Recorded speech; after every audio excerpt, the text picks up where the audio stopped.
Alhamdulillah, wassalatu wassalamu ala rasulillah wa ala alihi wa sahbihi wa man wala. Amma ba'd, ikhwati fillah,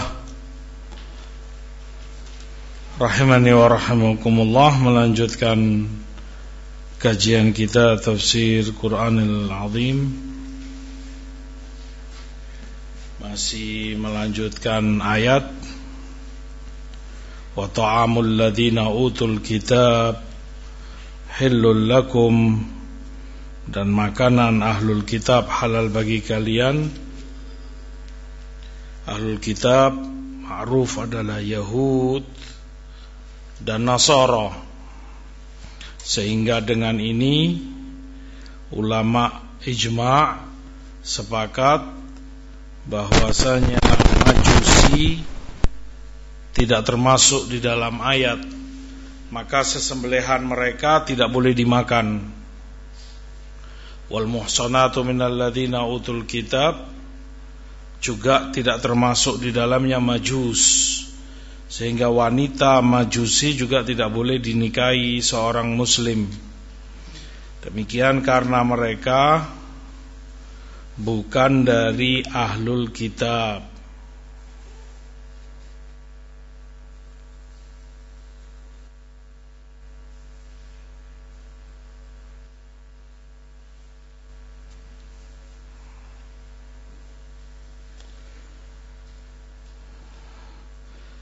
Ketika Allah sebutkan wa ta'amul ladzina utul kitab hillul lakum, ini pula para mufassirin sebutkan bolehnya makan, minum, begitu pula memasak menggunakan bejana milik kufar.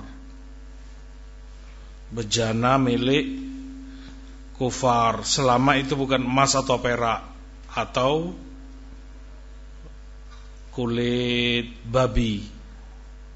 Bukan emas, bukan perak, bukan pula kulit babi. Boleh dipakai setelah dicuci, dibersihkan.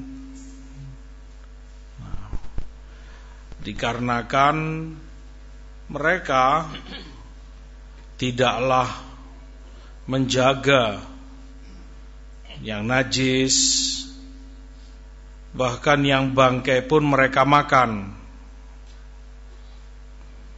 Oleh karenanya, jika itu mereka masak dengan kuali atau bejana mereka, menjadi kotor karenanya, bahkan najis ada padanya.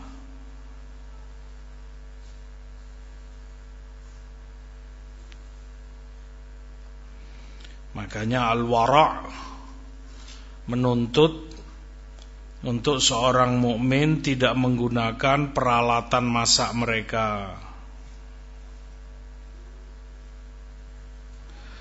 Ada riwayat dari Ibnu Abbas bahwa kalau bejana itu dari besi atau dari tembaga maka cukup dicuci. Tetapi jika itu dari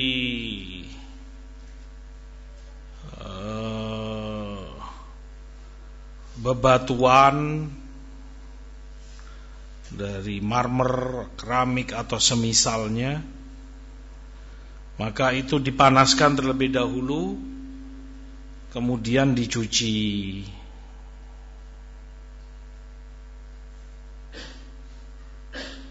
Ini jika alat-alat masak yang biasa mereka gunakan untuk memasak. Adapun yang tidak mereka gunakan untuk memasak, maka boleh tanpa dicuci. Boleh digunakan muslim tanpa dicuci. Di Daruqutni dari Umar, annahu tawadda'a min baiti Nasrani fi huqqi Nasraniyah. Di Daruqutni bahwa Umar wudu di rumah seorang Nasrani yang airnya ia letakkan dari hukk. al-huq disebutkan wadah, tempat menampung air, imma itu terbuat dari kayu atau dari gading. Ma'ruf di zaman itu mereka gunakan untuk menampung air. Nah, bahannya kadang kayu, kadang gading. Al-muhim itu di rumah Nasrani, Umar kemudian wudhu menggunakan air tersebut. Karena tempat itu tidak digunakan untuk masak, sekedar untuk tempat menyimpan air oleh mereka. Makanya tidak dicuci oleh Umar. Di Muslim juga dari hadits Abu Tha'lab al-Khushani radhiyallahu an, qala ataitu Rasulullah, aku tanya Rasulullah, faqultu ya Rasulullah, inna bi ardi qaumin ahlil kitab. Kita terkadang di negerinya ahlul kitab. Naqulu fi aniyatihim wa ardi sayd asidu bi qausi wa asidu bi kalbi al muallam wa asidu bi kalbi alladhi laisa bi muallam. Apa boleh aku makan menggunakan bejana mereka ahlul kitab? Juga kalau aku sedang berada di daerah berburu, tempat yang di situ ma'ruf untuk berburu, kalau aku berburu menggunakan panahku atau berburu menggunakan anjing buruanku yang sudah terlatih bagus, tapi juga menggunakan anjing yang tidak terlatih atau kurang terlatih, fa akhbirni mal ladzi yahillu lana min dzalik, maka sampaikan kepada kami, ajarkan mana yang halal untuk kami dari semua itu. Qala, Rasul sebutkan, amma ma dzakarta annakum bi ardi qaumin ahlil kitab ta'kuluna fi aniyatihim fa in wajadtum ghaira aniyatihim fala ta'kulu fiha wa in lam tajidu faghsiluha thumma qulu fiha. Syahid di sini, kalau kalian di negeri ahlil kitab dan ingin butuh makan menggunakan bejana mereka, kalau memang kalian dapati bejana lain, ambil itu, jangan kamu pakai bejananya ahlul kitab. Tetapi jika kalian tidak mau mendapati yang lain,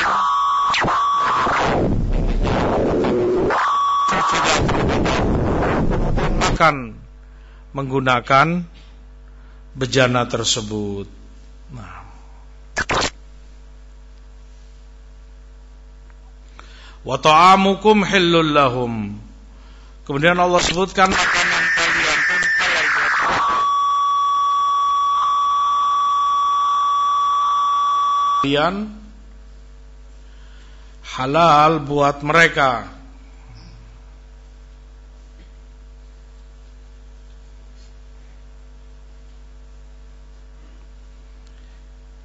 Ini dalil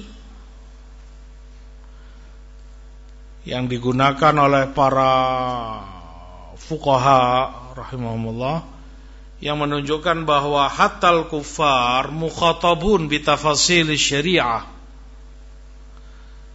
Kufar pun tertuju kepadanya rincian-rincian atau cabang syariat kita.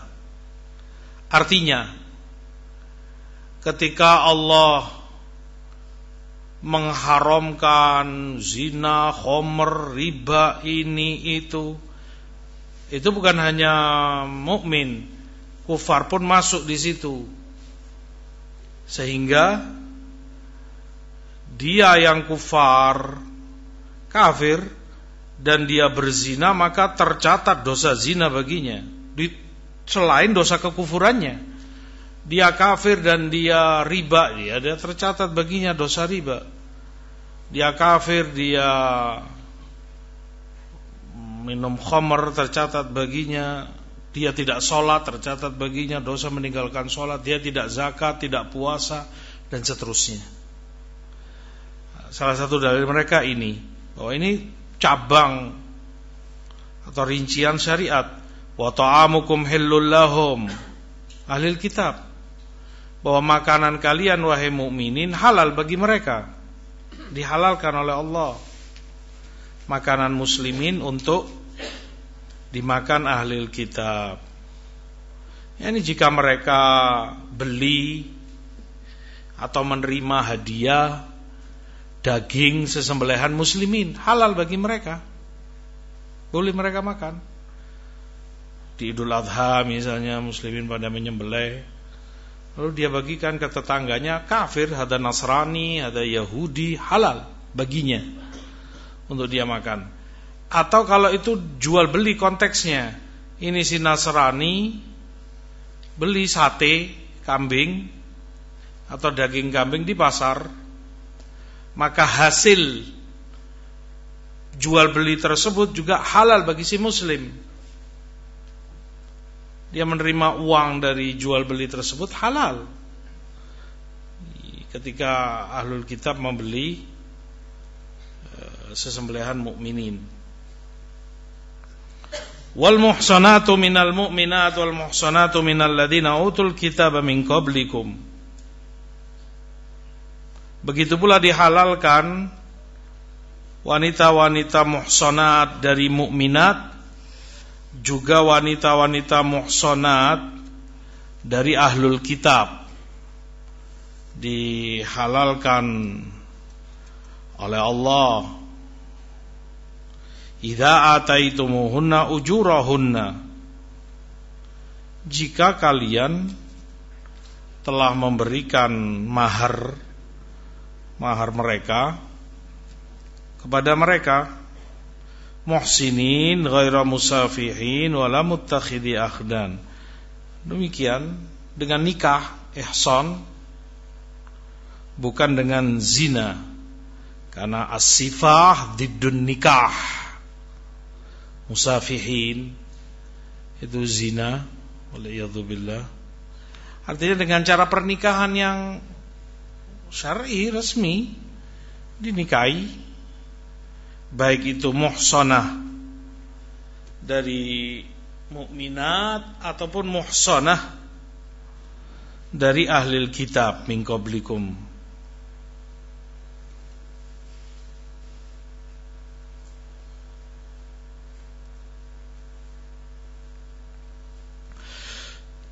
Kata Ibnu Abbas,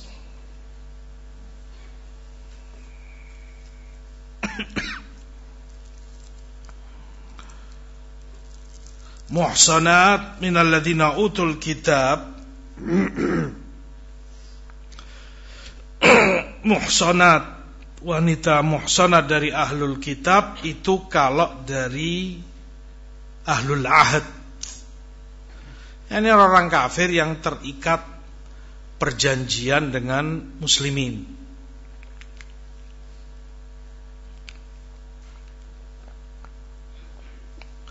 Maka kalau itu dari ahlul harb, tidak masuk di dalam ayat menurut Ibnu Abbas. Jadi kalau muslimin perang dengan kufar di negeri mana begitu, kemudian dia mau menikahi wanita ahlil kitab yang ada di negeri itu, yang sedang perang dengan muslim, maka itu tidak boleh. Karena yang dimaksud ahlil kitab di sini ahlul ahad, yang ada di tengah kaum muslimin, muahad.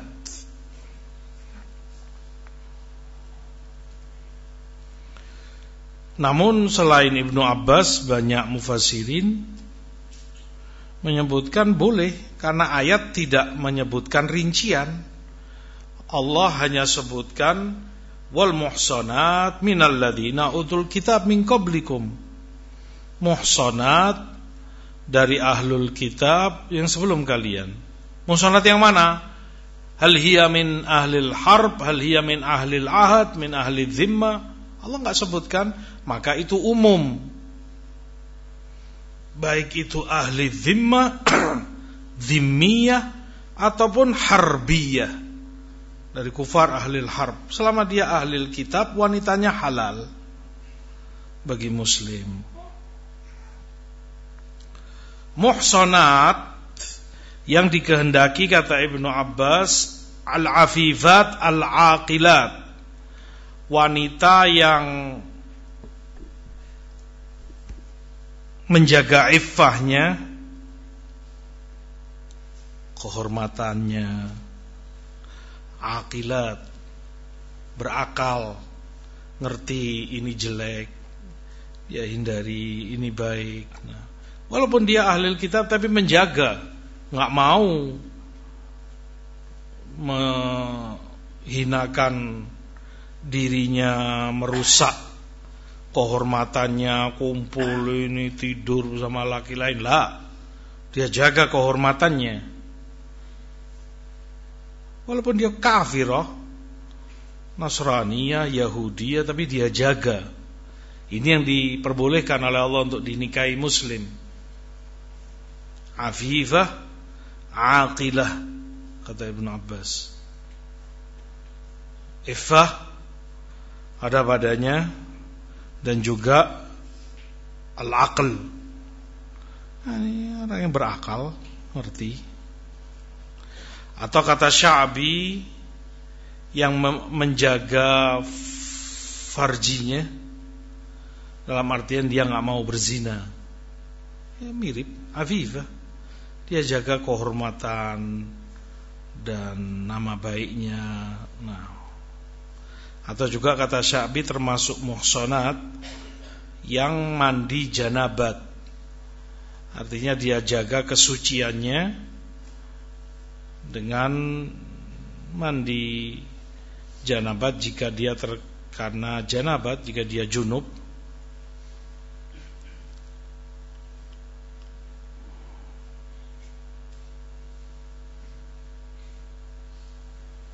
Ini makna pertama dalam ayat, bahwa muhsanat minal ladzina utul kitab. Satu, jumhur mencakup umum, baik itu dari kufar ahlul harb ataupun ahlul dhimmah, ahlul ahad. Semuanya boleh selama dia ahlul kitab. Ala khilaf, Ibnu Abbas melarang kalau itu ahlul harb. Yang kedua, muhsanat yang dihalalkan untuk dinikahi, yang diketahui afifah, aqilah, iffah, dia jaga kehormatannya, ma'ruf, bukan wanita murahan, wanita terhormat, dan keluarganya pun menjaga dia, sehingga dia tetap suci dalam artian kesucian kewanitaannya terjaga, terhormat. Nah, dan aqilah, tidak berzina kata Sya'bi, dan juga tambahan mandi janabat jika dia junub. Yang kedua, muhsanat ditafsirkan oleh Mujahid, murid Ibnu Abbas, harair. Harair, wanita merdeka. Artinya bukan budak. Maka dengan ini ayat am urida bihil khusus, atau am urida bihil khas, umum tapi yang dimaukan khusus, sempit. Tidak semua muhsanat min ahlil kitab, tetapi hanya muhsanat yang afifah, aqilah, hurrah, merdeka. Ini wanita bebas, bukan wanita budak. Maka tidak boleh dengan ini muslim menikahi wanita ahlil kitab yang dia berstatus budak, hamba sahaya. Tidak boleh dia nikahi walaupun muhsanah, walaupun afifah, jaga kehormatannya, walaupun aqilah, walaupun dia tidak mau berzina. Yani al-muhim, selama dia budak tidak boleh untuk dinikahi oleh muslim. Ini pendapat jumhur ulama berdasarkan firman Allah,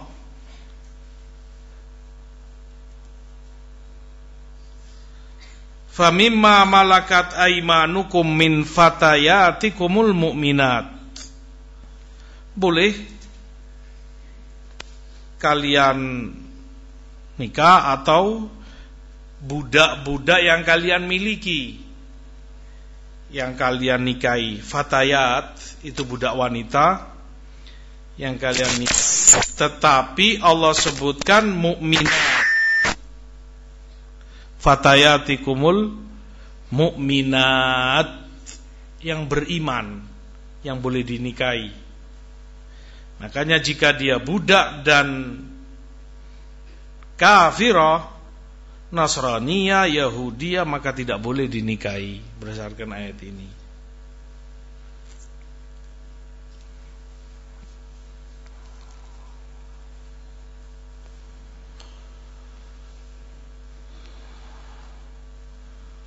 Waman yakfur billah, waman yakfur bil iman, dan barang siapa yang kufur terhadap iman, ini ancaman Allah yang Allah sebutkan bagi mereka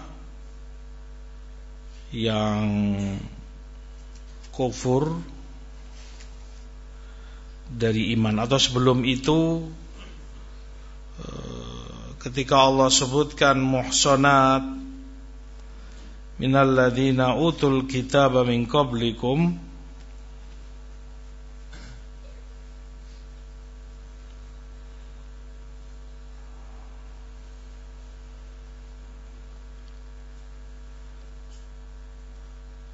disebutkan pula mereka ini tawanan-tawanan perang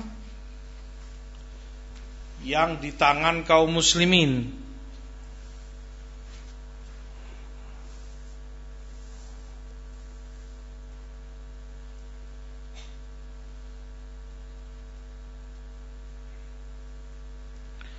Artinya dihalalkan, disebut muhsanat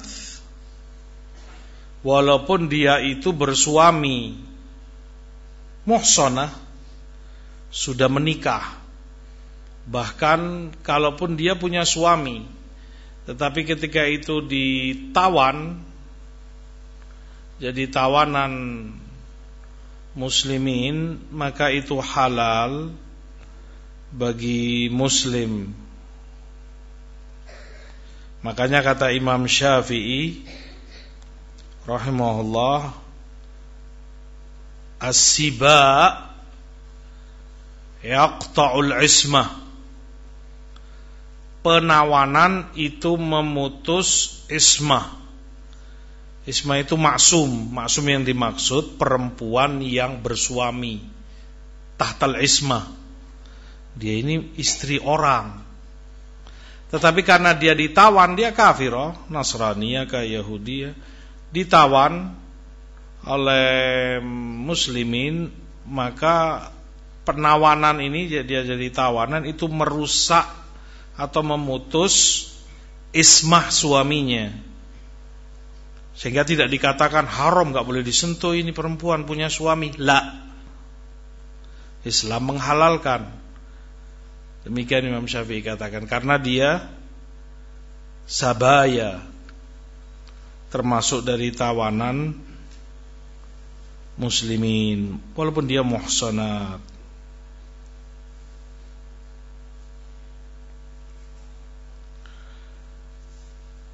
Kemudian di dalam ayat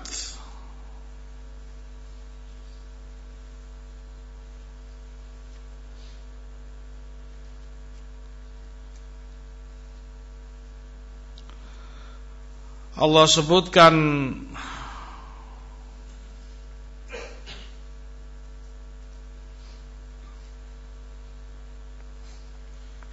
atau sebelum itu terkait tawanan kata Hasan al-Basri, kana ashabu Rasulillah sallallahu alaihi wasallam yastabri'una al-masbiya bihaidah. Para sahabat Nabi mengistibra wanita tawanan dalam perang dengan satu kali haid. Istibra itu kalau bahasa asalnya dari baro'ah, melepaskan atau mensucikan. Artinya diketahui dia ini suci, tidak sedang hamil. Dengan dia haid, pertanda dia tidak sedang hamil. Tapi karena ini tawanan, tidak sama dengan layaknya orang merdeka, makanya para sahabat mencukupkan dengan sekali haid. Ditawan, sekali dia haid, berarti dia tidak hamil, maka halal bagi mereka. Cukup dengan sekali haid. Dari hadits Abu Sa'id terkait tawanan perang Autos, la tuta'u hamil hatta tadha' wala ha'il hatta tahidh. Kalau dia wanita hamil tidak boleh digauli sampai tawanan ini sampai dia melahirkan anaknya. Tapi kalau dia hail, tidak hamil, maka cukup ditunggu sekali haid. Setelah dia suci, boleh.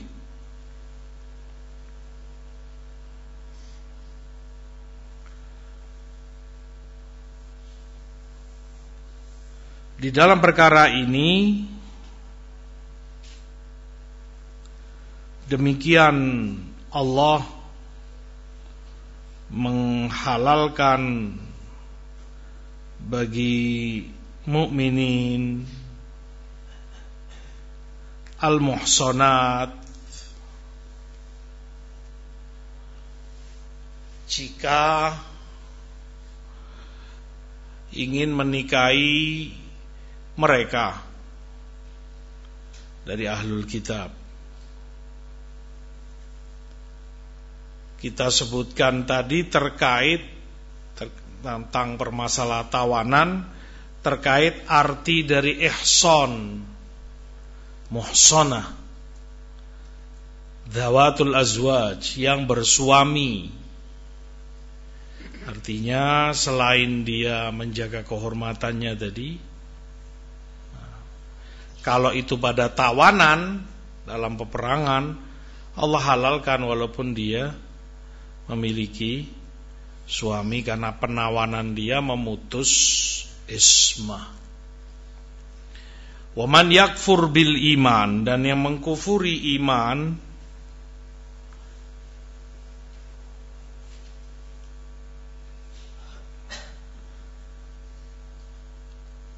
faqad habita amaluh, maka gugur amalannya.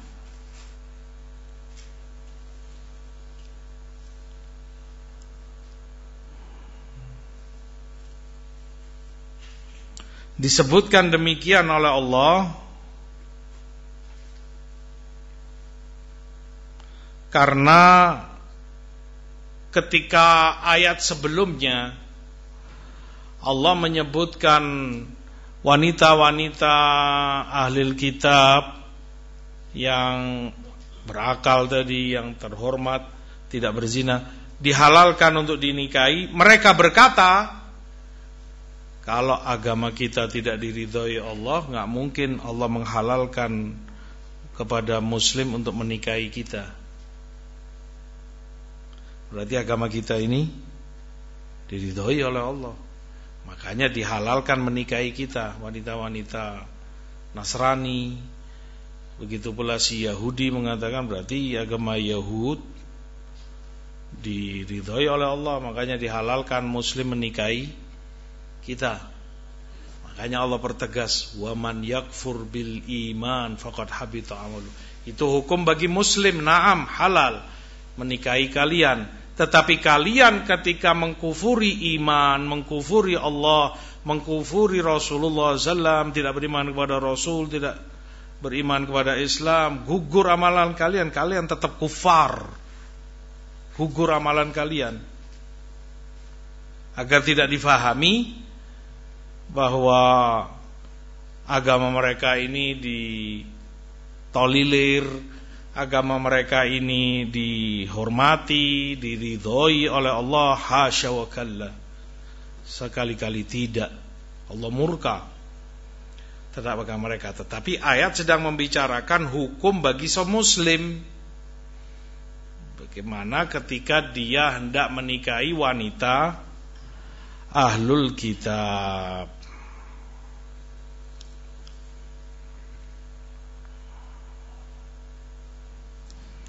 Atau ketika Allah sebutkan ini setelah Allah sebutkan perintah-perintah wajibnya yang fardu, maka Allah sebutkan ini sebagai ancaman bagi siapapun yang menyalahi dan menyelisihi syariat, yang menyalahi kewajiban-kewajiban yang Allah perintah, yang melanggar larangan-larangan Allah, diancam oleh Allah.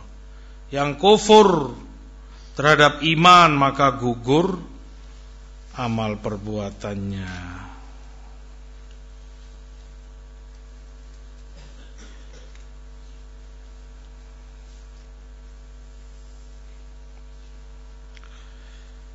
Kemudian Allah sebutkan, ya ayyuhalladzina amanu idza qumtum ilas shalah faghsilu wujuhakum wa aydiyakum ilal marafiq wamsahu bi ru'usikum wa arjulakum ilal ka'bain. Al-ayah.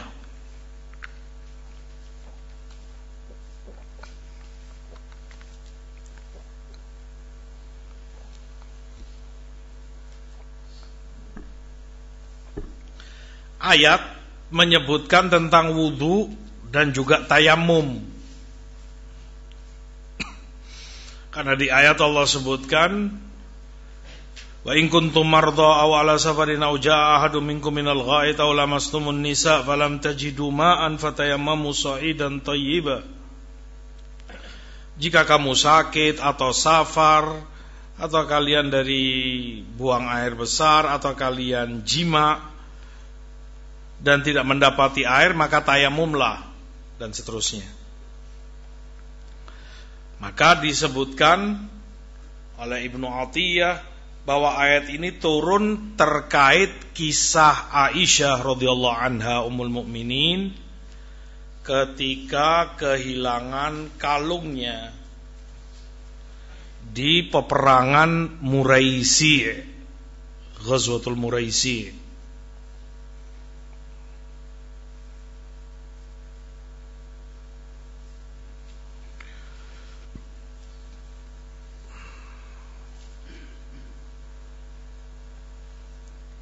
Idza qumtum ilas shalah, Allah sebutkan di awal ayat, wahai orang-orang yang beriman, idza qumtum ilas shalah, jika kalian mau sholat, maka wuduklah, cuci wajah kalian, tangan dan seterusnya. Qumtum ini fi'il madhi, tetapi Allah sebutkan didahului dengan idza. idza kumtum. Idza ini mereka sebutkan dzarf limastuqbila minaz zaman. Dzarf untuk waktu yang akan datang, artinya sesuatu yang belum terjadi, belum dilakukan. Idza kuntum kada kada if'alu kada. Jika kalian begini nanti ya beginilah, lakukan ini. Maka ini limastuqbila minaz zaman. Artinya sesuatu yang belum terjadi, belum dia lakukan.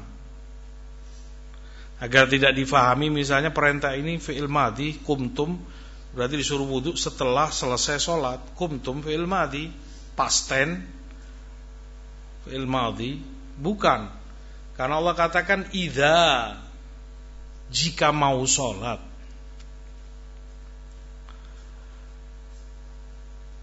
Jika mau sholat, wudu'lah. Dari ayat ini sebagian ulama memahami lafaz ini umum. Lafaz ini, ayat ini umum. Idza qumtum ilas shalah. Ketika kalian hendak sholat maka wudu'lah. Cuci wajah, tangan, kepala, kaki. Lihat ayat mengatakan jika kalian hendak sholat. Maka mereka katakan ini umum perintah. Maksudnya umum. Kamu dalam keadaan suci, punya toharah, ataupun kalian itu dalam keadaan muhdits, punya hadas. Sama. Setiap mau sholat, wudu'lah. Idza qumtum ilas shalah. Tiap kali kalian hendak sholat, wudu. Kamu punya wudu, kamu dalam keadaan hadas, tetap Allah perintah untuk wudu. Dan disebutkan ini amalan Ali bin Abi Thalib radhiyallahu anhu. Tiap kali beliau hendak sholat, beliau wudu, hatta dalam keadaan suci. Dan beliau baca ayat ini pendalilannya. Idza kumtum ilas shalah faghsilu wujuhakum. Diriwayatkan juga selain Ali ini dari Ikrimah. Bahkan kata Imam Muhammad bin Sirin, kanal khulafa, dan beliau kibar tabi'in, yatawaddaun likulli shalah, para khulafa rasyidin, mereka itu wudu tiap kali sholat fardu terutama. Tiap kali mau sholat mereka wudu, mereka ulangi wudunya karena ayat ini, idza qumtum ilas shalah.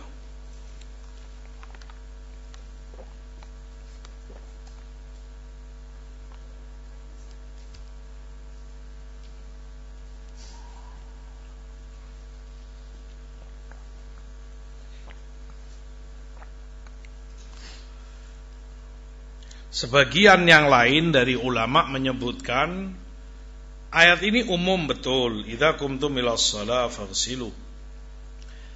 Tiap kali kamu mau salat, wudu'lah. Tetapi khitabnya ditujukan ayat ini khusus hanya kepada Rasulullah sallallahu alaihi wasallam.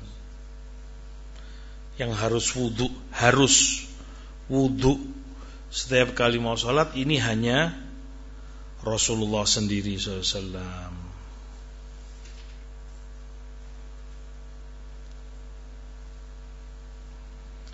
Kata Abdullah ibnu Hamdalah,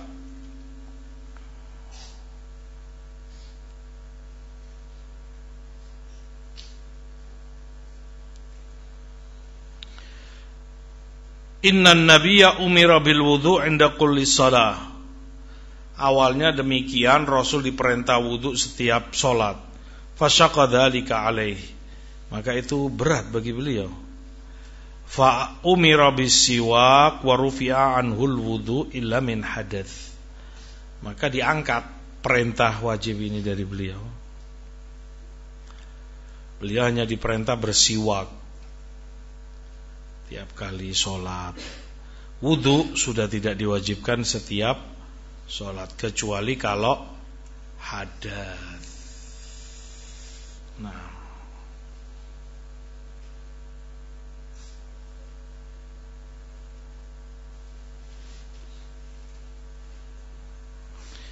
pendapat ketiga, madhab ketiga terkait ayat, ada juga ulama yang sebutkan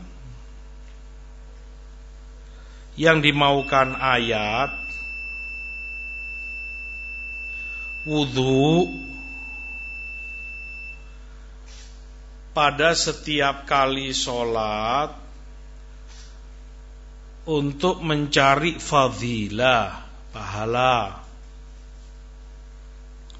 bukan wajib, mandub, sunnah. Artinya idza qumtum ila shalah, wahai orang yang beriman, kalau kamu mau sholat dan kamu ingin pahala, maka sunnah bagi kamu untuk wudu, tetapi tidak diwajibkan.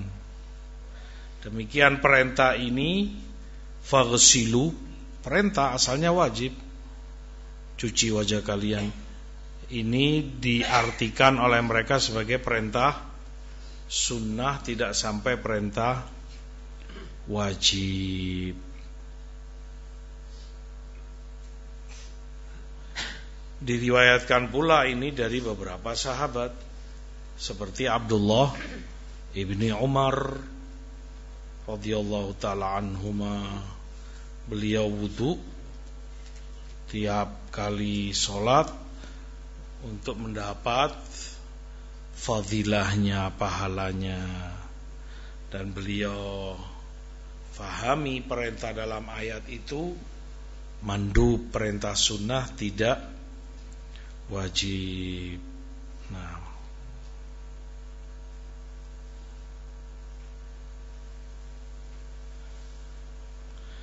dan Rasul pun mereka sebutkan melakukan yang demikian, wudu untuk mencari fadilahnya, sampai ketika Fathu Makkah.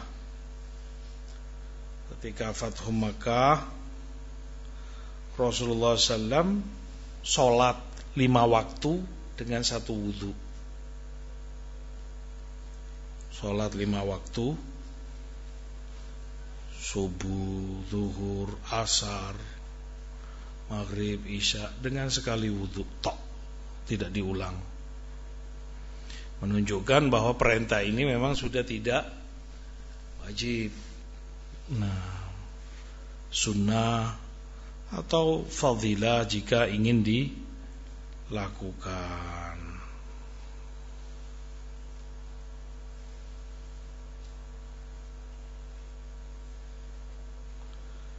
Salat isya. Ya. Lanjutannya insyaallah akan depan. Wallahu a'lam.